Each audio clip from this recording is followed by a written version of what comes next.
Haji Halim sedang menunjukkan begini cara sayang kepada ibu. Wahai kalian yang tak menghormati ibu, yang menyepelekan ibu, yang merendahkan ibu. Malam ini lihat, beliau tidak ada ceramah, tidak ada tausiah, tapi langsung dibuat begini cara menghormati ibu. Ini sekarang banyak orang tak menghormati ibu. Berapa banyak ibu yang awalnya bantu-bantu, lama-lama jadi pembantu. Dulu dia tidak tarawih, kenapa? Karena kita menangis merengek di rumah. Sekarang di hari tuanya dia tidak tarawih juga. Kenapa? Dia menjaga cucunya. Berapa banyak itu terjadi? Jangan sampai. Dia tidak pernah menolak cucunya, dia sayang. Tapi kita yang berpikir, berapa kali dia tidak jadi sholat duha karena kita kencing di kaitnya. Berapa kali dia tidak tarawih karena kita menangis merengek sampai subuh datang. Berapa kali dia tidak iktikaf karena kita, andai dia masih hidup hari ini, datang, belikan pakaian yang paling dia suka, belikan perhiasan kalau ada. Andai tidak cium tangannya. Tapi yang sudah meninggal dunia, jangan lupa kau doakan, Rabbil firli wali walidayya warhamhuma kama rabbayani shaghira. Berdoa pun kau tak mau, apalagi yang akan kau bawa menghadap Allah SWT.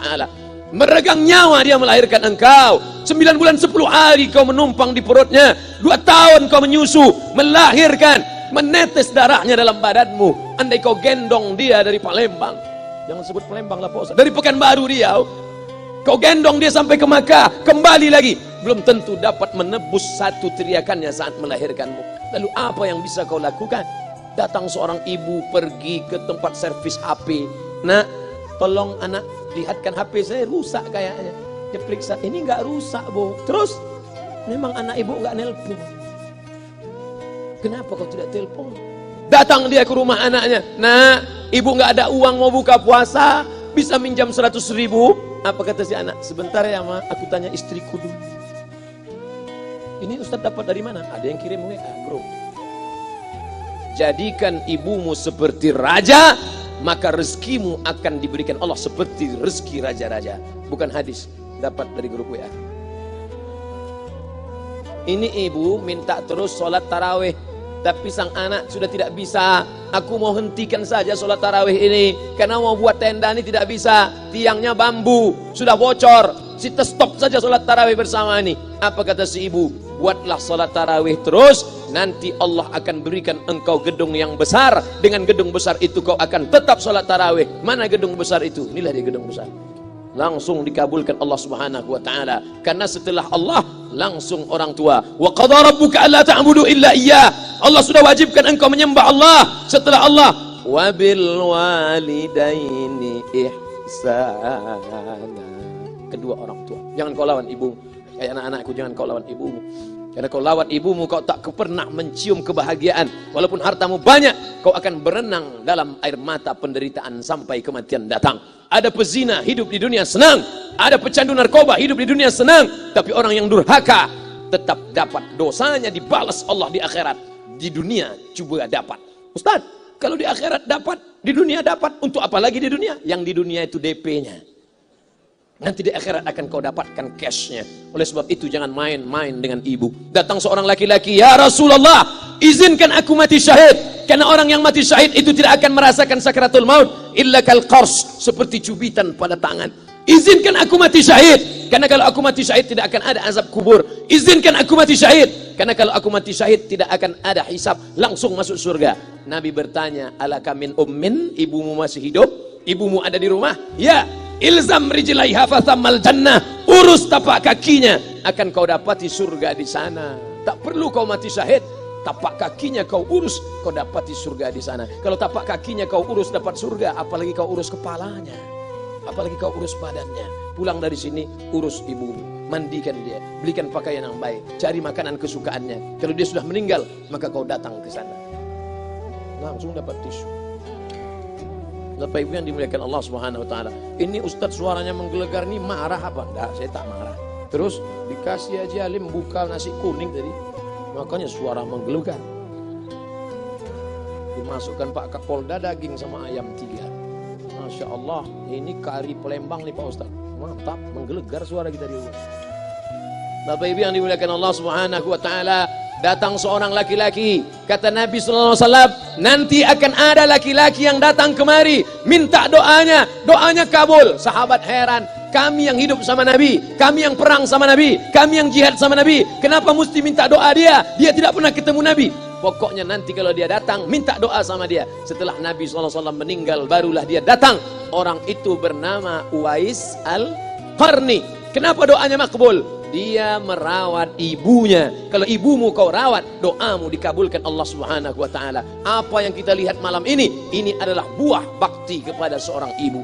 Ya Rasulullah, man ahaqqun nas bi husni sahabati? Siapa yang paling layak mendapatkan baktiku? Ummuka. Siapa lagi? Ummuka. Siapa lagi? Ummuka. Ibumu, ibumu, ibumu. Tsumma man? Siapa lagi? Abuka. Kami, Ustadz, Jenderal Bintang 5, alim ulama, kami hanya dapat 1, sedangkan kalian ibu dapat 3. Ibumu, ibumu, ibumu. Kenapa ibu dapat 3? Karena ibu bisa melakukan 3. Ibu mengandung, ibu melahirkan, ibu menyusukan. Kalau bapak mau dapat 3, coba yang 3 ini. Pulang dari sini, pergi ke tempat jual kelapa muda, beli 1. Jangan dibelah, ikat di perut 9 bulan 10 hari. Kalau mau merasakan melahirkan, pulang dari sini, pergi ke tempat jual mangga. Telan bulat-bulat, keluarkan bulat-bulat. Emang enak jadi perempuan. Mereka luar biasa. Tanya ibumu, berapa kali dia meninggalkan puasa Ramadan? Saat mengandung engkau, 30 hari dia tak puasa. Saat menyusukan tahun pertama, 30 hari dia tak puasa. Saat menyusukan tahun kedua, 30 hari dia tak puasa. Saat dia mau ganti qadha tahun berikutnya, adik mau menyusul. Hari ini dia belum mengqadha puasanya, dia terhutang di hadapan Allah. Lalu apa yang bisa kau lakukan? Malam ini betul-betul disadarkan. Alhamdulillah, ibu saya masih hidup, umurnya 70 tahun. Saya akan pulang dari kajian malam ini. Nampaknya malam ini saya yang ceramah, saya yang tausiah, tapi saya mengambil pelajaran. Pulang dari sini saya akan lebih sayang pada emak saya. Saya lebih cinta kepada ibu saya. Saya malu, saya hanya pandai berceramah, berkata, tapi orang sudah mengamalkannya langsung.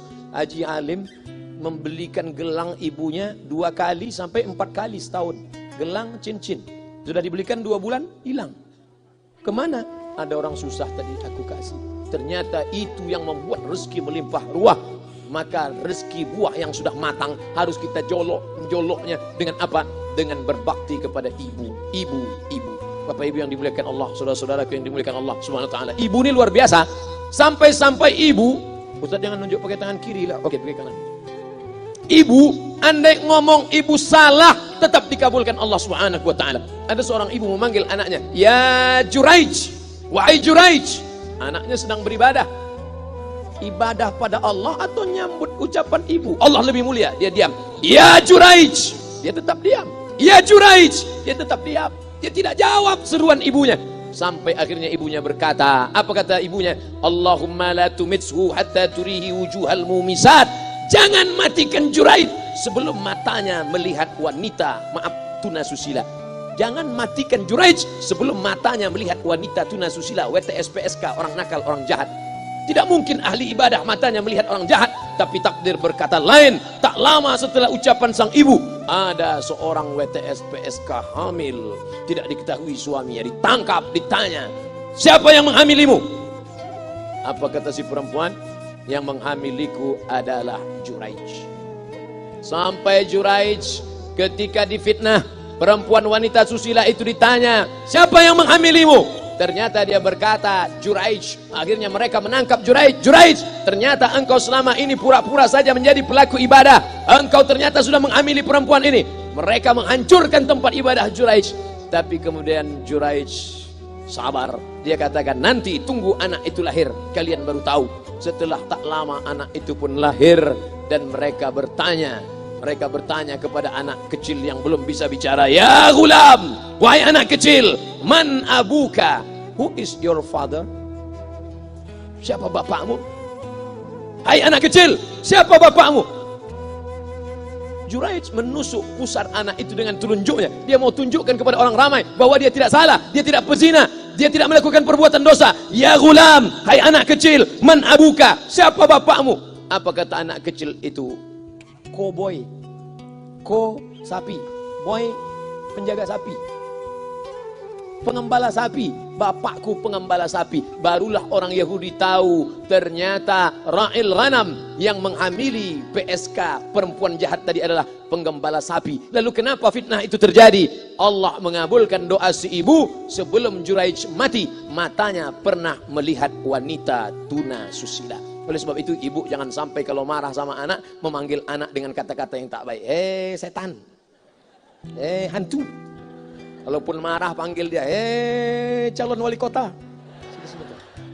Kalau marah betul, calon gubernur. Sini sebentar. Doa ibu dikabulkan Allah Subhanahu wa taala. Saya setahun setiap bulan Februari ceramah di Kuala Lumpur seminggu. Kuala Lumpur, Selangor, Sarawak, Kuching, kemudian Malaka, Ipoh, Negeri Sembilan. Ketika saya tausiah datang ibu-ibu makcik Malaysia. Assalamualaikum. Waalaikumsalam. Ustaz Somad. Ya. Saya nak jumpa dengan emak Ustaz. Loh, ngapa jumpa emak saya? Jumpa saya lah. Ustaz pasti dididik oleh seorang ibu. Saya ingin jumpa ibu Ustaz. Saya sangka dia mau jumpa saya. Ternyata ibu di tengah para habaib, diambil diri seorang profesor, dibalik diri seorang gubernur, wali kota, kapolda. Di dalam diri mereka ini adalah orang-orang luar biasa, tapi dilahirkan oleh perempuan-perempuan yang super luar biasa. Betul? Mereka ini semua dibesarkan perempuan.